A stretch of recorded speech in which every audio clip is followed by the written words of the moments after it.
पहिले तर तुमच्यामुळे मला आता हार्ट अटॅक येणार होता, इतके तुम्ही सगळे ओरडलात, मी घाबरले. मला सगळं डिपार्टमेंटचे लोक इकडेच होते. बोला. बीडचे जिल्हाधिकारी अजित पवारांना भेटले आणि अरे त्यामध्ये तुम्ही आता मला असे प्रश्न विचारू नका, मी विमानातून समितीच्या येतो. कामांमध्ये जो भ्रष्टाचार झाला त्या संदर्भात त्यांना बोलवलं होतं, अशा प्रकारची माहिती आहे. मला ही माहिती नाही अशी कुठलीही. मी आत्ता लँड झाले, फ्लाईट डिले झाल्यामुळे मी गेले 2-2.5 तास झाले विमानातच आहे. अशी कुठलीही माहिती नाही. तुम्ही मला हे विचारा की मी नागपूरला का आले. अजित पवारांना आमचे कलेक्टर काय म्हणले हे मला नाही विचारायचं आवश्यकता. ते काय म्हणले मला पहिले तर माहीत नाही. माहीत असेल तर मी तुम्हाला सांगणार नाही. कैलास फडवर आता मी आलेली आहे ते नागपूरच्या नाग नदीच्या प्रदूषणाची उद्या बैठक ठेवलेली आहे आणि बुट्टीबोरीमधल्या काही प्रकल्पांच्या संदर्भामध्ये देखील चर्चा ठेवली आहे डिपार्टमेंटच्या. त्या मी कामासाठी आलेली आहे. याच्या व्यतिरिक्त पंकजा मुंडे किंवा माझ्याशी संबंधित डायरेक्ट काही प्रश्न विचारा. बाकी कुठल्याही प्रश्नाची उत्तर देणं मला उचित वाटत नाही. नागनदी संदर्भात काय नागनदी संदर्भात काही विचारायचं असेल तर बोला. आता मी काही नद्या पुनर्जीवन करण्यासाठी एक प्लॅन करतोय. आम्ही एक कॉन्सेप्ट नवीन तयार करतोय. माझा आत्तापर्यंतचा जो प्रवास आहे तो नव्या नव्या योजना जन्माला घालून त्या यशस्वी केल्या. आजही मी 5 वर्षामध्ये नसताना योजना त्या सतत लोक त्याचा उल्लेख करतात.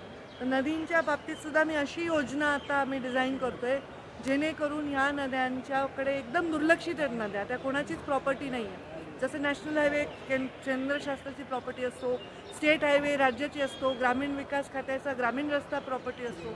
पण नदी मात्र कधी नगरपंचायतची असते, कधी महानगरपालिकेची असते, कधी ग्रामपंचायतच्या ठिकाणी असते आणि तिचे कोणीच मालक नाही आहे. ही नदी ही नॅशनल आणि स्टेट प्रॉपर्टी आहे असं तिला ट्रीट करून या नदीचं पुनर्जीवन करण्यासाठी आम्ही काम करत आहोत.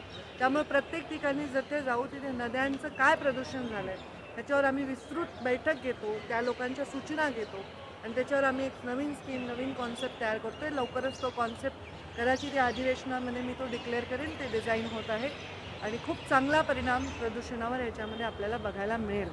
एक प्रश्न असा आहे मॅडम की तुम्ही या ठिकाणी आलात नागपूरमध्ये, नाग नदीचा प्रश्न आहे, यासोबत वाळू धोरणाचा सुद्धा प्रश्न आहे. वाळू धोरण येणार आहे आणि वाळू संदर्भामध्ये आक्षेप असा आहे लोकांचा की वाळू काढल्यामुळे त्या ठिकाणी पात्र जे असते खोल होतं. त्यामुळे तुमच्या विभागाची भूमिका काय आहे वाळू धोरणासंदर्भात? हे पहा, वाळू धोरणाच्या एन्व्हायरमेंट क्लिअरन्सच्या जी आमची भूमिका आहे ती तेवढी मर्यादित आहे. बाकी तो विषय बऱ्याच रेव्हेन्यूकडे आहे. परंतु आमच्या परवानगी लागते कारण पर्यावरणाचा ऱ्हास होणार नाही याची जातीने आम्हाला लक्ष द्यावं लागतं.